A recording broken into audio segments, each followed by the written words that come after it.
আজ আমি আপনাদের জন্য গরমের একটি স্পেশাল সবজির রেসিপি নিয়ে চলে এসেছি, যার কাছে মাটনও হার মেনে যাবে। আজ আমি আপনাদেরকে এঁচোড়ের রেসিপিগুলো দেখাবো। এই রেসিপিটি বানানোর কোনো ঝামেলাই নেই, একদম সহজ পদ্ধতিতে আমি এই রেসিপিটি আপনাদেরকে করে দেখাবো। তো চলুন বেশি দেরি করবো না, শুরু করছি আমার আজকের recipe. Hello friends, I Pinu cook with পিনুতে আপনাদের সবাইকে স্বাগত। এঁচোড়ের এই রেসিপিটি বানানোর জন্য আমি নিয়েছি 500 গ্রাম এঁচোড়। এঁচোড়টাকে আমি এরমভাবে কেটে নিয়েছি। এবার একটা কুকারের মধ্যে দিয়ে দিচ্ছি 4 চামচ সরষের তেল। তেল গরম হয়ে গেলে দিয়ে দিতে হবে কেটে রাখা এঁচোড়। এবার এঁচোড়টাকে মিডিয়াম ফ্লেমে 4 থেকে 5 মিনিটের জন্য ভেজে নিতে হবে।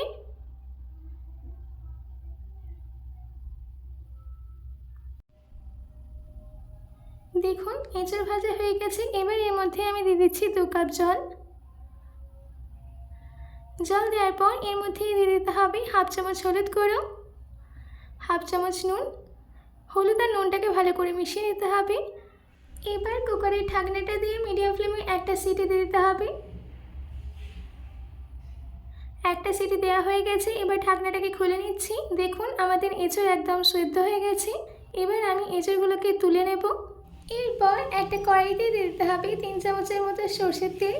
তেল গরম হয়ে গেলে দিয়ে দিতে হবে 2টো এলাচ, একটা তেজপাতা, 12টা গোলমরিচ, 3টে লবঙ্গ, একটা দারচিনি, একটা বড় এলাচ, আর দিয়ে দিচ্ছি 1 চামচ চিনি। এই সব কিছুর ফ্লেভারটা তেলের মধ্যে চলে এলে এর মধ্যে দিয়ে দিতে হবে 12 কোয়া রসুন, আর দিয়ে দিতে হবে 1 চামচ গ্রেট করে নেওয়া আদা। এবার এই সব কিছুকে কিছুক্ষণের জন্য হালকা সতে করে নেব। হালকা সতে হয়ে গেলে এর মধ্যে দিয়ে দিতে হবে কেটে রাখা পেঁয়াজ।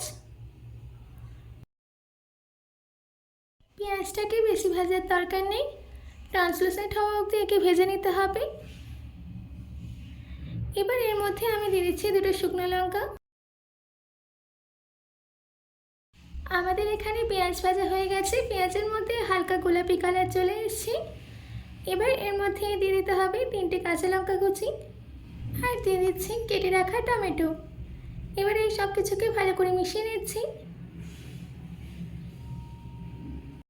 এরপর এর মধ্যে কিছু ফ্লেভারফুল মশলা দিয়ে দেবো। দিচ্ছি হাফ চামচ জিরে গুঁড়ো, 1 চামচ ধনে গুঁড়ো, হাফ চামচ লঙ্কা গুঁড়ো, 1/4 টেবিল স্পুন হলুদ গুঁড়ো, 2 চামচ কাশ্মীর লাল লঙ্কার গুঁড়ো, আর দিয়ে দিচ্ছি স্বাদ মতো নুন। নুনটা একটু বুঝে দেবেন, কারণ এঁচোড়ের মধ্যেও নুন দেওয়া হয়েছিল। এবার এই সব কিছুকে ভালো করে মিশিয়ে নিচ্ছি। এরপর এর মধ্যে অল্প পরিমাণে জল দিয়ে আবারও ভালো করে মিশিয়ে নিতে হবে। এবার ঢাকা দিয়ে 2 মিনিট মিডিয়াম ফ্লেমে এটাকে রান্না করে নেব, যাতে টমেটোটা গলে যায়। 2 মিনিট বাদ ঢাকাটাকে খুলে নিচ্ছি। দেখুন আমাদের টমেটোটা একদম সফট হয়ে গেছে। এবার এর মধ্যে দিয়ে দিচ্ছি 1 চামচ কসুরি মেথি। কসুরি মেথি দিলে এই রান্নার টেস্টটা আরও বেড়ে যায়। আবারও ভালো করে মিশিয়ে নিচ্ছি। ভালো করে মিশিয়ে নেওয়া হয়ে গেলে এর মধ্যে দিয়ে দিতে হবে সেদ্ধ করে নেওয়া এঁচোড়। এবার এই সব কিছুকে ভালো করে মিশিয়ে নিতে হবে। যদি আমার আজকের এই রেসিপিটি আপনাদের ভালো লাগে তো প্লিজ লাইক করবেন, ও আপনারা যদি এই রেসিপিটি ইউটিউবে দেখেন তো সাবস্ক্রাইব করে পাশে থাকা বেল আইকনটি ক্লিক করে দেবেন। আর যদি ফেসবুকে দেখেন তো পিনুস কিচেনকে ফলো করে দেবেন। আর এই রেসিপিটিকে প্রচুর পরিমাণে প্রত্যেকের কাছে শেয়ার করতে একদম ভুলবেন না। ভালো করে মিশিয়ে নেওয়া হয়ে গেলে এর মধ্যে দিয়ে দিতে হবে 2 কাপ জল। জল দেওয়ার পর আবারও ভালো করে মিশিয়ে নিচ্ছি। আর 4 থেকে 5 মিনিটের জন্য মিডিয়াম ফ্লেমে রান্না করে নেব, বেশি রান্না করার দরকার নেই। এবার এর উপর থেকে ছড়িয়ে দিচ্ছি ধনেপাতা কুচি। ধনেপাতা কুচিটা দেওয়ার পর আর একটুখানি মিশিয়ে নিচ্ছি।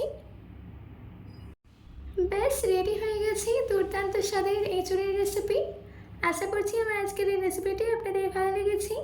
বাড়িতে এটি অবশ্যই ট্রাই করবেন ও কমেন্ট করে জানাবেন যে কেমন হয়েছে। আজকের মতো এটুকু, আবার দেখা হচ্ছে অন্য কোনো রেসিপি নিয়ে। ভালো থাকবেন, সুস্থ থাকবেন, ধন্যবাদ।